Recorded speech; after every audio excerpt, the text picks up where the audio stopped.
Sorry about that, my friends. I have no idea where it stopped, so hopefully this catches all of it. Perfect.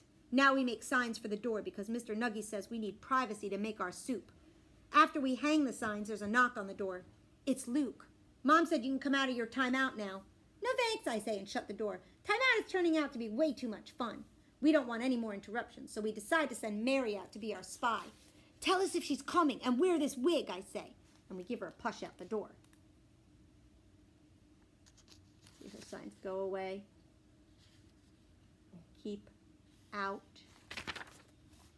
Now that it's quiet, Mr. Nuggy and I finally start cooking. We make the deadliest, most delicious poison soup for Mrs. Gobblecracker's dinner. Ingredients: black olives, electricity, dead wolf juice, blood tubes and tailbones, all the rotten parts of all the apples in the world, and of course, chicken broth. Chicken broth. When the soup is ready, we carry it down to the kitchen while Mary keeps Mrs. Gobblecracker distracted. Then Mr. Nuggy and I gather materials for a giant fort where we can hide until dinner time while Mary keeps a lookout. We grab the blankets and sheets and pillows off the bed, and we collect all the rugs we can and towels and laundry and bath mats, and we put them in a big pile surrounded by chairs. We even have to move some tables and put the chairs on the tables, and we tie the whole thing up with a huge roll of ribbon. And the amazing thing is that we did it without my mom even noticing because she is on the phone. Dinner's ready, calls my mom from the kitchen. Of course, Mrs. Gobblecracker is the first to arrive. Okay, now's your chance, I tell Mr. Nuggy. Go talk to her. From the fort, I can hear them in the kitchen. Good evening, Mrs. Gobblecracker. Is that you, Nuggy? Nice dress. Thank you. I have an important message from Dory. You remember Dory, the baby you were coming for? She's agreed to go with you, back to your cave, forever. Great, because I almost forgot what I was doing here. Dory is just what I wanted. But after dinner, he says. No problem, she says. I'm starving. Here's their fort that they made. What nice things, the big thing. See, their fort. And there they are hiding inside. And there's Mary. See? Now it's safe for me to leave my hiding spot. I come to the dinner table. I sit next to Mrs. Gobblecracker because I don't want to miss the moment she chokes on her poison soup and drops dead. Mr. Nuggy and I make polite conversation. Do you like ice cream? I ask Mrs. Gobblecracker. I can't think of anything more disgusting, she says. Do you have a cell phone? Asks Mr. Nuggy. No, but I really, really want one, she says. Can you get me one? Says Mr. Nuggy, looking unsure what to say next. Do you have a cat? I interrupt. I ate my cat, she says. It was an accident. Oh, then I guess you aren't a vegetarian, I say. Yes, she says. I would eat a vegetarian. Is that what we're having for dinner tonight? We're having soup, says Mr. Nuggy. Just soup. Everything is going smoothly until my dad gets home from work and sits on Mrs. Gobblecracker. Oh, sorry. Watch out! Can't you see the seat is taken? It is, says my dad, looking confused. You're sitting on Mrs. Gobblecracker, I tell him. Can you please move? It's been a long day, says my mom to my dad. At last, everybody's at the table and sitting in their proper seat. Mr. Nuggy serves the soup. Mrs. Gobblecracker picks up her spoon and tastes her soup. I hope she likes it. Wow, I think it's going to work. She looks, oh my, not dead. I don't believe it. Yum. Delicious, says Mrs. Gobblecracker, spooning more into her mouth as it drips down her chin. The soup is a disaster. Nothing happens. No feathers in her ears. No yogurty eyeballs. This is the end of me. Mr. Nuggy whispers to me, I'm so sorry. I must have forgotten an ingredient. Ouch, screams Mrs. Gobblecracker. Mary bit her ankle under the table. Thanks for trying, Mary, I say, but nothing can save me now. Mrs. Gobblecracker will probably bring me to her cave, I think, and put water in my cereal instead of milk, and put me to bed too early, and not let me jump on her couch, and she won't take me to the library, and she'll eat all my Halloween candy, and she'll always forget my bubble bath, and she'll put soggy sandwiches in my lunchbox, and she'll say my nightgowns are too small and give them away to littler kids. And right when it's time to light all my birthday candles, she won't be able to find the matches, and she might even cook me in a big pot. I'll miss you, I tell my family. I was such a great kid, and now I'm being taken away forever. Bye, says Violet. So long, says Luke. As I'm being carried away, out of the corner of my eye, I notice baby Cherry in her cradle in the living room. Suddenly, I realize I don't need anyone's help. I could save myself.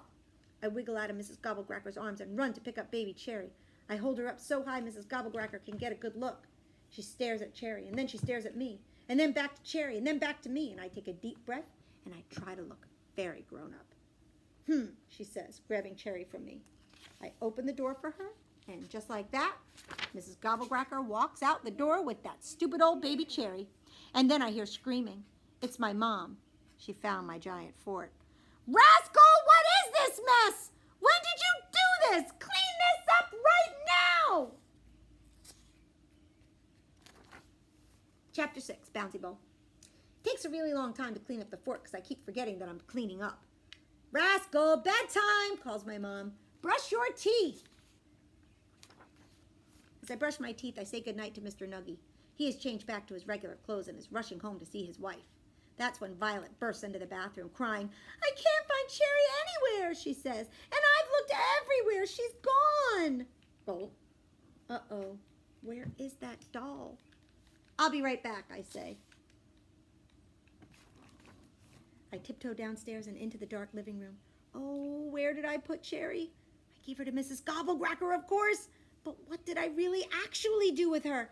Think, I tell myself. I check all the usual places. The fridge, the toilet, the dishwasher, the garbage, under the couch, in the couch, under the rug, upstairs, in every drawer, under the beds, in the tub.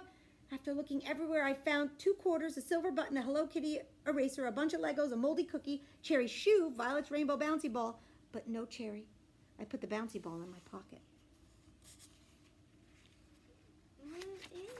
Sometimes digging in the couch cushions can be a lot of fun. I'm so tired. I give up. Cherry is definitely not in this house. Well, if she's not in this house, where is she? Did someone take her? But who would take her besides Mrs. Oh, no. If Cherry is really gone forever, does that mean Mrs. Gobblecracker is real? My dad hears my screams and comes running. Why are you screaming like a maniac? You're going to wake the whole neighborhood. Cut this out right now and go to bed. Ah! He drags me by the arm. We're done with you for the day, rascal. Everybody is done with you. Got it? Ah! Stop screaming, screams my dad. She was real! I scream. Okay, calm down. She was real. Whatever you say, says my dad, dragging me down the hallway to my room. Just go to bed. Even my dad said she was real. Help! I have to be brave, I say, clinging to him. No, you have to go to bed, he says, dropping me on my bed.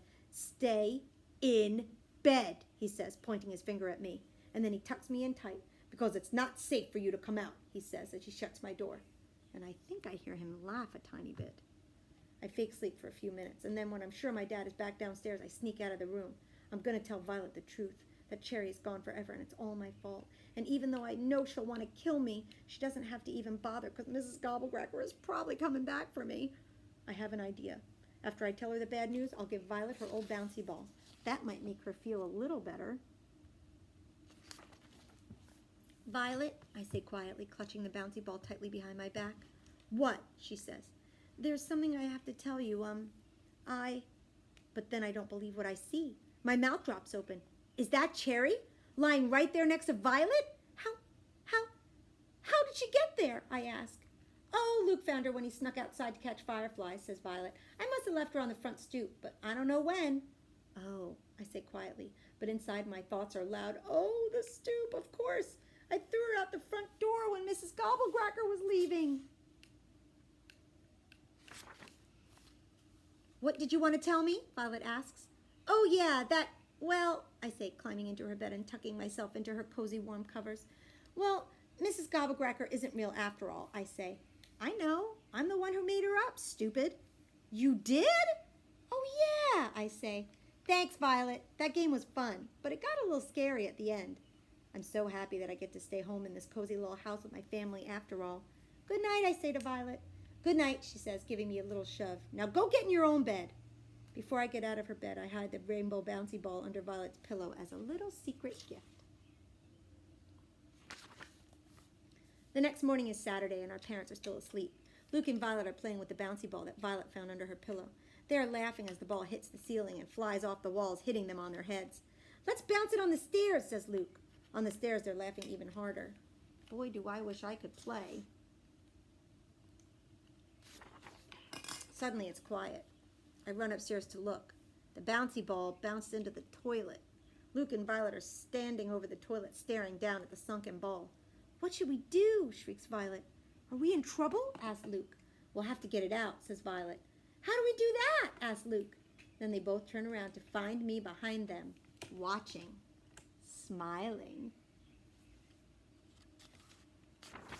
"Rascal will get it, right, Rascal?" says Violet, nodding her head yes.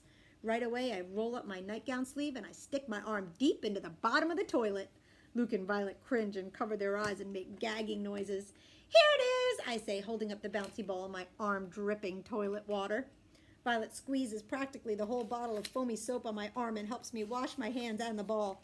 "Thanks, Rascal," says Violet. "You saved the bouncy ball." I'm so happy I'm beaming. We all agree that we don't need to tell Mom and Dad. All day, all I can think is that the bouncy ball. Every time I think about it, I feel so proud.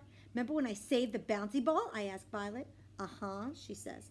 After dinner, Luke says, "Rascal, close your eyes and open your hand." My whole life, I've always wanted someone to say this to me. Before I even open my eyes, I know exactly what it is. It's the rainbow bouncy ball. "You can borrow it, Rascal," Violet says. "It's not to keep." "Really?" I say. "Really?" "Since you saved it," she says. I hug Luke and Violet. "Let's play," says Luke. "Yeah," says Violet. "Bounce it." I try to think of the best bouncy ball game I could think of. I hold the bouncy ball very tight. I close my eyes and I concentrate. And all these pictures come rushing into my brain at once. I hope he doesn't make this go in the toilet. Okay, I got it. The ball is really a poison gumball. If it hits the ceiling, it explodes and hot lava pours out of it and we all melt. And when we melt, we turn back into cavemen. And Mrs. Gobblecracker lives in the cave next door and she... "No, not Mrs. Gobblecracker again," says Violet. "Okay," I said, "but everything else?" They agree. "Okay, everything else," they say. My brother and my sister and I play bouncy ball. I run like a maniac to catch the ball, running into walls and screaming as it bonks me on the head. And when the ball hits the ceiling, we explode. I'm jumping up and down and making loud crashing sounds, the kind of sounds the earth makes when it blows up. I leap onto Luke to protect myself from the hot lava. Hot lava spilling all over the floor. It's bubbling everywhere. We jump on the couch and move the pillows around so we have a secret cave. Now we are cave people. Violet is the cave mommy, and Luke is the cave daddy hunter, and guess who gets to be the cave baby? Me! And I'm the cutest little cave baby. Goomoo gaggy goople. The end. Can I read that? I want to read it. Yes, I'll give it to you in a moment. All right, my first grade friends. So next year, you can read more adventures of Dory Fantasmagory when you're in the library.